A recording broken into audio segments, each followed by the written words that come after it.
Hello guys, welcome back to my YouTube channel. आशा है कि आप सभी काफ़ी अच्छे होंगे और अपने एग्ज़ाम की तैयारी आप सभी काफ़ी अच्छे से कर रहे होंगे।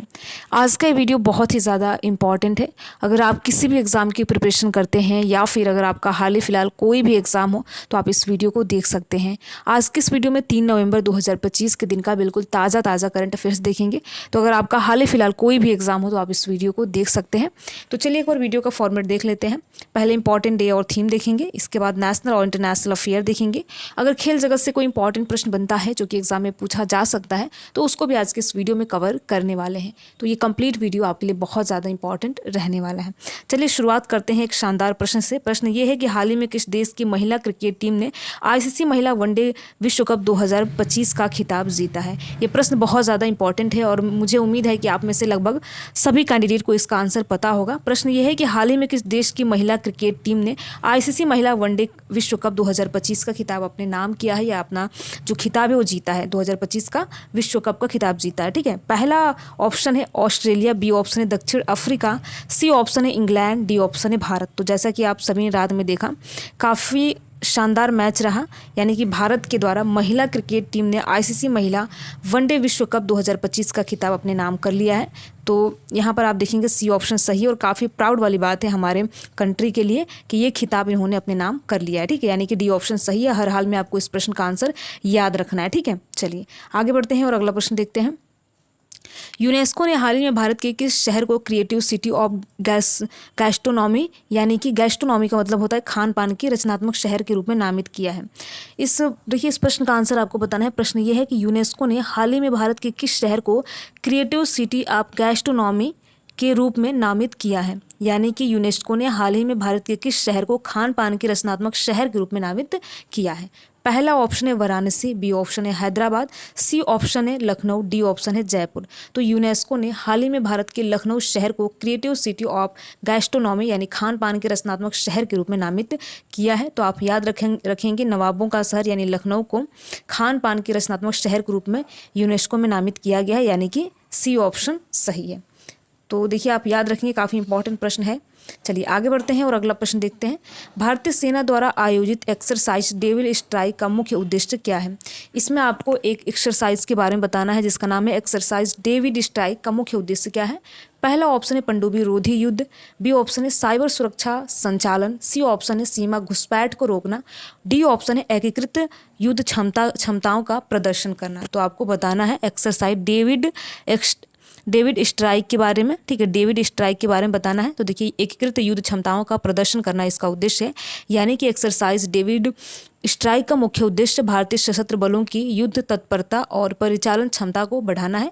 यानी कि इसमें सेना और वायुसेना के बीच उच्च तीव्रता वाले युद्ध अभियानों और समन्वय का परीक्षण करना है, यानी कि एकीकृत युद्ध क्षमताओं का प्रदर्शन करना है। डी ऑप्शन सही है। ठीक है, आप याद रखेंगे डी ऑप्शन सही है। एक्सरसाइज डेविड स्ट्राइक आप नाम याद रखेंगे।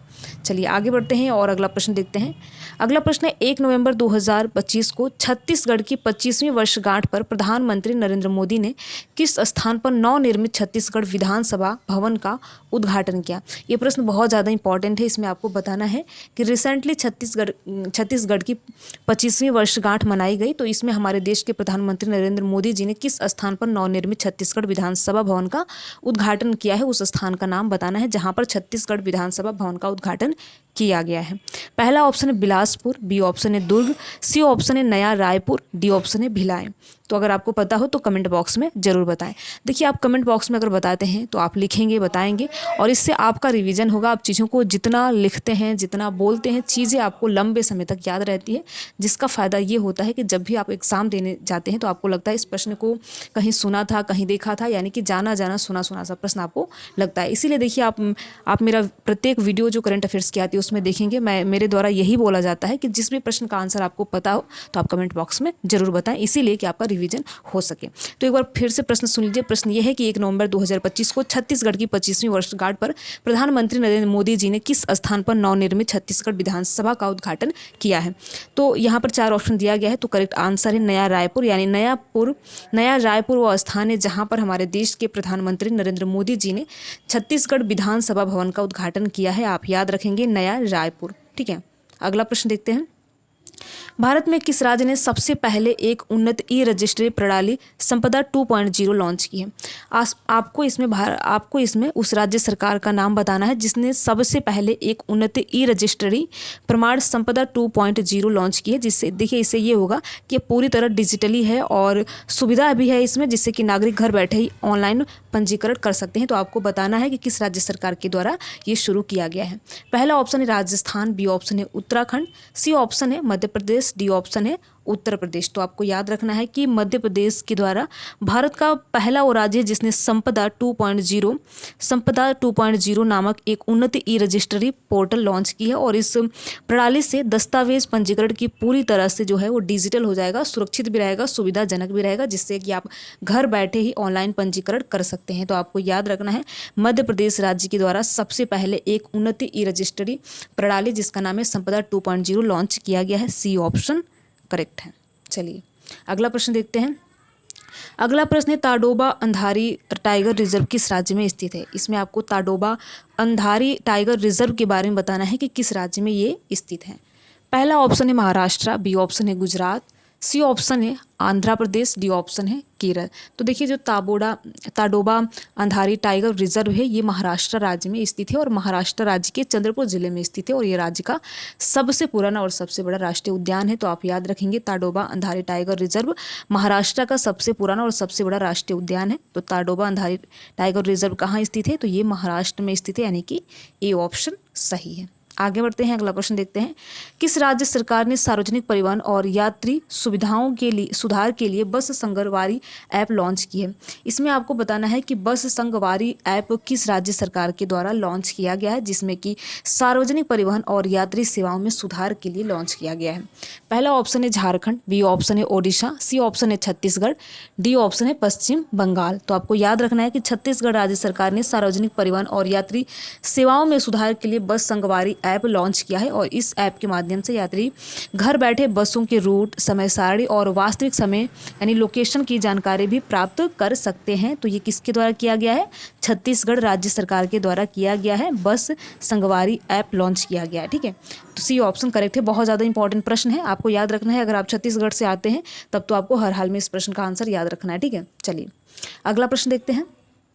साल 2025 में 38वें राष्ट्रीय खेलों की मेज़बानी किस राज्य ने किया? इसमें आपको बताना है कि रिसेंटली 38वें राष्ट्रीय खेलों की मेज़बानी किस राज्य के द्वारा किया गया है।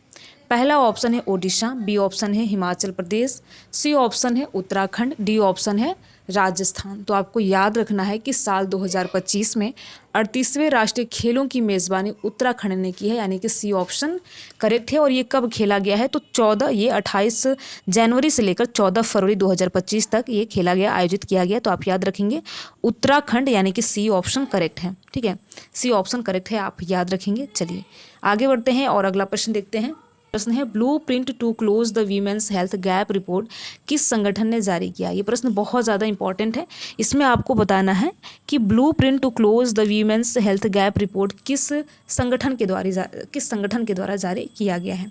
पहला ऑप्शन है संयुक्त राष्ट्र विकास कार्यक्रम यानी UNDP, बी ऑप्शन है विश्व बैंक, सी ऑप्शन है विश्व आर्थिक मंच, डी ऑप्शन है अंतर्राष्ट्रीय मुद्रा कोष। तो आपको बताना है blueprint to close the women's health gap report जो है ये विश्व आर्थिक मंच के द्वारा जारी किया गया है। और एक और संगठन इंस्टीट्यूट का आप नाम याद रखेंगे, मैकिन्से हेल्थ इंस्टीट्यूट ने, यानी कि विश्व आर्थिक मंच और मैकिन्से हेल्थ इंस्टीट्यूट, ये दोनों मिलकर blueprint to close the women's health gap report ने प्रकाशित किया है।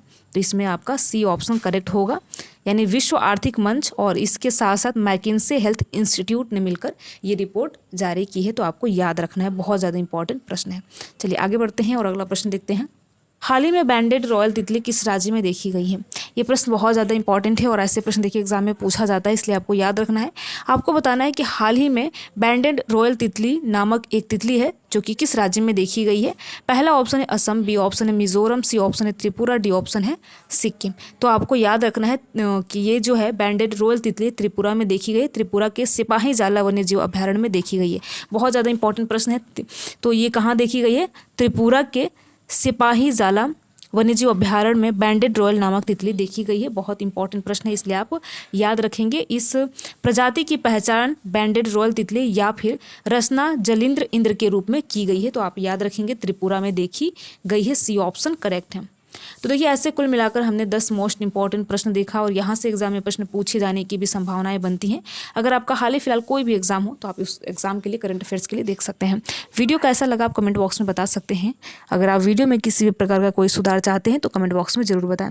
वीडियो में लास्ट तक बने रहने के लिए आप सभी का बहुत बहुत धन्यवाद। अगर आपको ये वीडियो अच्छा लगा हो तो वीडियो को आप लाइक कर सकते हैं और लाइक करने के साथ साथ अपने यार दोस्त मित्र को भी शेयर कर सकते हैं। Thank you.